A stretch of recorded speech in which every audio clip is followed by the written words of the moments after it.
یہ ملک ہمارا ہے. اس ملک میں 700 سال ہم نے جہاں بانی اور حکمرانی کی. یہ چار مینار تمہارا ہے, یہ قلعے گول گنبد تمہارا ہے, یہ دارالسلام تمہارا ہے, یہ قطب مینار تمہارا ہے, وہ تاج محل کی خوبصورتی تمہاری ہے. ارے سب کچھ تمہارا ہے. اپنے سیاسی شعور کو بھی بیدار کرو, سیاست کو سمجھو. تم کب تک استعمال ہوتے رہو گے؟ اب اس میں علماء کو بھی آنا چاہیے کہ ان کے سیاسی شعور کو بیدار کرے. تمہارے ساتھ آج جو کھیل کھیلا جا رہا ہے, تم ہر ایک کی جے وجے کرتے ہوئے ہر پارٹی کے پیچھے جاتے ہو. تم نے آج تک اپنا قائد نہیں ڈھونڈا, اپنا قائد نہیں ڈھونڈا. اور ان کو دیکھو, وہ کہتے ہیں کہ اگر پیٹرول 200 لیٹر بھی ہو جائے تو ہمارے قائد تو یہی ہیں, اس لیے کہ ہمارا ہم مذہب ہے, وہ ہمارے مذہب کی بات کرتا ہے. تمہارا کون ہے میرے عزیز؟ تم کسی پر متفق نہیں ہوتے, اور جو تمہارے لیڈر ہیں وہ کسی اور کے پلو میں چھپے ہوئے ہیں, ہاں کسی اور کی گود میں بیٹھے ہوئے ہیں. جا جا کر کے یہ سارے مسلمانوں کو کسی اور کے ہاں بیچ کر کے آتے ہیں. یہ سیاسی شعور بیدار کرو. مجھے معلوم ہے میری یہ باتوں کا سب سے زیادہ ایکشن کون لے گا, مجھے معلوم ہے. سب سے زیادہ کس کو کھلبلی مچے گی وہ بھی مجھے معلوم ہے. اسی لیے کہ میں ان سیکولر پارٹیوں کے بارے میں بول رہا ہوں جو چہرہ سیکولر بتا کر کے ہم آپ سب کے ووٹ لے کر کے چلے جاتے ہیں, اور پھر مجھے بتاؤ جن کو تم اپنا مسیحا سمجھ کر کے ان کے پیچھے جے جے کرتے گھومتے رہتے ہو, تمہارے مذہب پر آج کیا حملے نہیں ہوئے ہیں؟ کیا نہیں ہوئے؟ کشمیر آج تک جل رہا ہے. کہاں یہ کانگریس کیوں نہیں بات کرتی ہے جو پورے مسلمانوں کی مسیحا ہے؟ کہاں ہے وہ سماج وادی, وہ بی ایس پی, فلاں فلاں فلاں جو پارٹیاں جن میں سب مسلمان جاتے ہیں؟ کیا ان کو اتنا بھی شعور نہیں کہ وہ پارلیمنٹ میں اس کے خلاف بات کریں, کہیں کہ یہ مسلمانوں کے ساتھ ظلم ہو رہا ہے, ہم ان کے ووٹ لیتے ہیں؟ نہیں بات کریں گے. یہ صرف اور صرف تمہیں استعمال کرتے ہیں, اور انہیں معلوم بھی ہے ہم نے ان سب کو خریدا ہے. ان کے لیڈروں کے منہ میں اپنی زبان رکھی ہوئی, یہ کوئی بولے گا نہیں, انہیں معلوم ہے.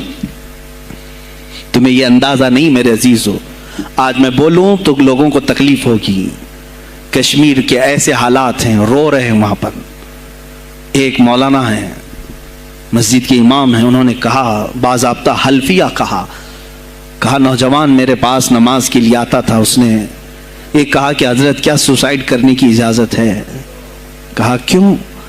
کہا میرے گھر میں کچھ لوگ داخل ہوئے, میں ان کا نام ذکر نہیں کر رہا ہوں, کچھ لوگ داخل ہوئے, مجھے ہاتھ باندھ کر کے کھڑا کیا, میری ماں اور میری بہن کو ننگا کیا, میرے سامنے کپڑے اتارے اور ان کی عزت لوٹی, اور اس کے بعد مجھے ہاتھ کھول کر کے چھوڑ دیا.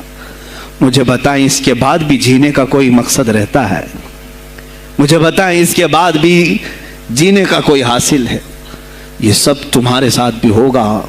جہاں میجورٹی ان کی مسلمانوں کی تھی وہاں یہ ننگا ناچ کر کے دکھایا ہے, تو یہاں تو تم بہت قلت میں ہو. تمہارے ساتھ بہت کچھ ہو سکتے ہیں اب بھی اگر خاموش رہے. اسی لیے میں بار بار کہتا ہوں, اٹھو وہ گھر نہ حشر نہ ہوگا پھر کبھی, دوڑو کہ زمانہ چال اپنی چل گیا. تم اپنی سیاست کو منتخب کرو, تم اپنی قیادت کو منتخب کرو, اور اگر ابھی بھی سیاسی لاشعوری کی زندگی گزارتے رہو گے, لقمے بنتے چلے جاؤ گے, یہ کھاتے چلے جائیں گے.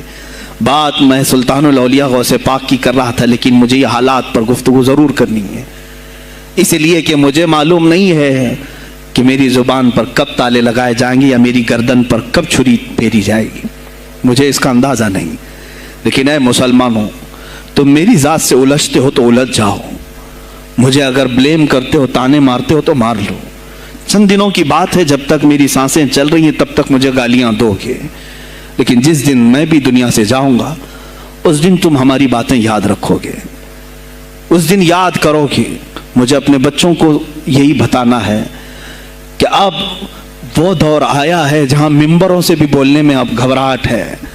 لوگ اپنے خوف کے مارے ایسے ہیں کہ اپنی روزی روٹی کے چکر میں میرے مصطفیٰ کی گالیاں سننا برداشت کر رہے ہیں. دیتا ہے دینے دو نا, ہمارا کیا بگڑتا ہے. اس پوزیشن میں تم آئے ہو آج, تمہارا امام جب اتنا بزدل ہے تو تمہارے دلوں میں کون سا ایمان باقی رہ جائے گا.